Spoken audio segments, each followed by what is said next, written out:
truth, the gray, ambiguous truth, is deeply hidden beneath prejudice, fear, and bombast.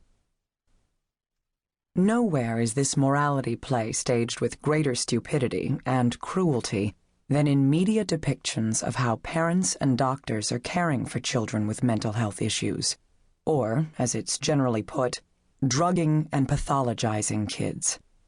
In newspaper reports, TV documentaries, in the shadow world of the blogosphere, the dominant story today is one of profit-mad scientists and quick-fix-seeking parents. Children, in our real and virtual water cooler chatter, are no more than misunderstood lab rats, free-spirited misfits who have to be drugged into submission because they don't conform to the demands of our competitive, hyper-performance-driven society. When I first began this book in February 2004, I bought into that story. I was one of the many people who regarded ADHD, bipolar disorder, and the milder variants of the autistic spectrum disorders as fashionable maladies of questionable reality. I would, perhaps, not have been quite as blunt as Rush Limbaugh when he described ADHD as the perfect way to explain the inattention, incompetence, and inability of adults to control their kids. But my opinions weren't really all that far off from his views. I am embarrassed to admit to that commonality of belief today.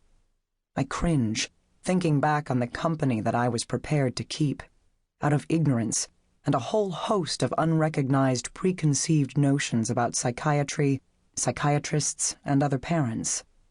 I really believed then that psychiatry was a sinister profession, that psychiatrists medicated kids for expediency and with a callous disregard for their unique personalities and individual life circumstances, that parents turned to psychiatry to avoid dealing with problems in their family lives that were inconvenient or overcomplicated or simply embarrassing. Writing this book changed all that. Research, observation, scores of interviews with mental health experts, critical thinking, and, above all, the compassion I've gained from talking to dozens and dozens of the parents who stare the whole issue of children's mental health in the face every single day have now made holding on to such beliefs impossible for me. Listening to these parents, letting their voices ring out louder than the cultural noise surrounding them, a couple of simple truths have become clear. They are that the suffering of children with mental health issues and their parents is very real, that almost no parent takes the issue of psychiatric diagnosis lightly or rushes to drug his or her child, and that responsible child psychiatrists don't either, and that many children's lives are essentially saved by medication, particularly when it's combined with evidence-based forms of therapy. Saying this does not mean that I now accept absolutely everything that's done today by child psychiatrists. There is much to excoriate about the current state of psychiatric care in our country and the outsized, insufficiently regulated, sometimes criminally irresponsible role of the pharmaceutical industry. For that matter, there is much about our current culture of childhood and the climate of contemporary family life generally that should raise alarms. These alarms have been raised many times by many others in the nearly endless parade of books, articles, and interviews that have been published or aired over the past few years, detailing the ways that our culture is poisoning the lives of today's kids. I will explore all this, but at heart, this book aims to do something different. It's an attempt to set the record straight on what life really is like for parents and children confronting mental health issues.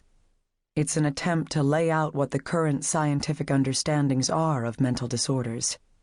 It's an attempt to get beyond hyped-up headlines and all the hand-wringing, finger-pointing, moralizing, and catastrophizing that too often dominate our discussions of children's mental health issues, and to instead start to articulate a new way to more realistically, compassionately, and productively think about and help a very vulnerable population of kids.